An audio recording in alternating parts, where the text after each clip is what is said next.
Okay, let's move on and let's have a look at the remaining 3 questions that we were working on direct proportion. And in the previous video we talked about this formula for direct proportion, and we remind ourselves that direct proportion is all about a constant multiplied by something. So let's talk this formula out loud and see if we can form it as we go through the worded information. C is directly proportional, so that means constant multiplied by something. C is directly proportional to the square of d, so that's saying d squared, the square of d, not the square root, but the square of d. It then says to us when C is 32, so this can now become 32, our constant multiplied by d is now 4 squared. So we've got a rule and we can work this out then. So we've got 32 is equal to constant times 4 squared, which is 16. How do I find the constant? Well, the constant in this example is being multiplied by 16. So to get rid of multiplied by 16, I'm going to divide by 16, divide by 16. So I end up with, in this example, 32 divided by 16 is 2. And the times 16 and the divide by 16 cancel each other out. So I'm left with the value of my constant being 2, typical part A of the question. So I can now rewrite my rule. C is one of the variables, so I don't know what that is yet because I haven't finished reading this question. The constant is now 2, so it's no longer an unknown. I do have the exact value, the amount that the change is happening by, and it's happening to d squared. These are the things that are proportional to each other. It then says, and here's our actual question, the kind of part B in the GCSE, find C, so I don't yet know C, so I'm going to put that in, when d is equal to 3. So my rule becomes C is equal to 2 times 3 squared. So 2 times 3 squared is 9, so 2 times 9, C is equal to 18. And we double check by looking to make sure that our variables have both changed in the same direction. D went down in the second set of information. Let's check C did. Yes, it did. So we can say that they're directly proportional to each other. They've travelled in the same direction. Let's move on to the third one. And this one now says, and it kind of, the wording bit looks a bit confusing, but we just need to talk it through sensibly. E is directly proportional, so we've got our constant multiplied this time, the square root of f, the square root of f. So there's our formula. Okay, it then says when e is equal to 18, so this bit can become 18. Our constant is the thing that we don't know yet. That's always the first part of a proportion question, is to find the constant. F is equal to 9, so we get the square root of 9. So let's do what we can here. 18 stays as 18, constant is still unknown, square root of 9 is 3. I want to find the constant. The constant is currently being multiplied by 3, so I'm going to divide by 3 to eliminate that, but I need to do it on both sides of the equation.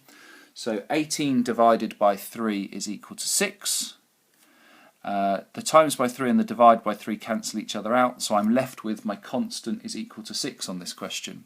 So now part B of the question, as it would normally get written, I rewrite my proportionality rule as E is equal to my constant value, so 6 times the square root of f.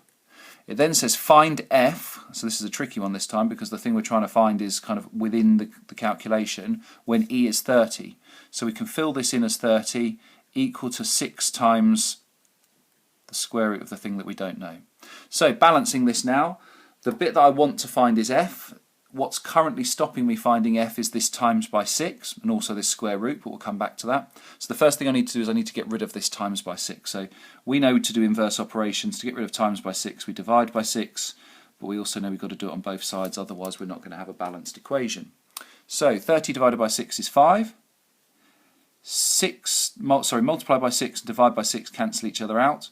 So the square root of f is equal to 5. Now I want f, I don't want square root of f, I want f, so I need to get rid of square root, and the opposite of square root is squared, so I'm going to need to square both sides.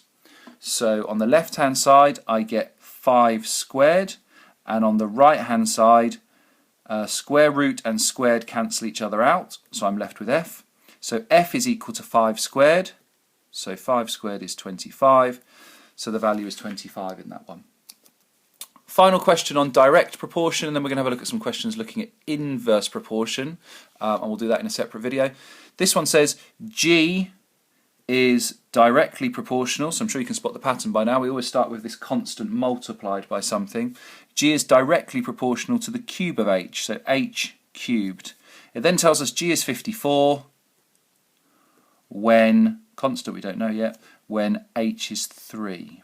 Okay, let's do this then. So we've got 54 is equal to the constant times 3 cubed, 3 times 3 times 3, well that's 27, and now we solve for our constant. So we need to get rid of this times by 27, so we do the inverse.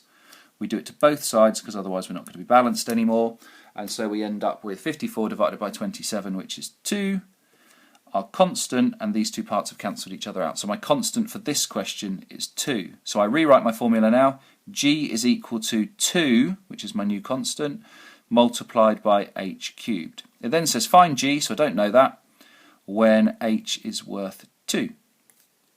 Really simple this one now then. So 2 times 2 cubed, 2 times 2 times 2. So G is equal to 16. So I hope that's cleared up the idea of direct proportion. Just remember the key phrase is looking for this constant multiplied by one of the variables. Part 1 of the question is always to work your way through and try and find the value of the constant. Once you've got that, you've established your proportionality formula, and you can just input the numbers and play around with it to find out what the other variable will be.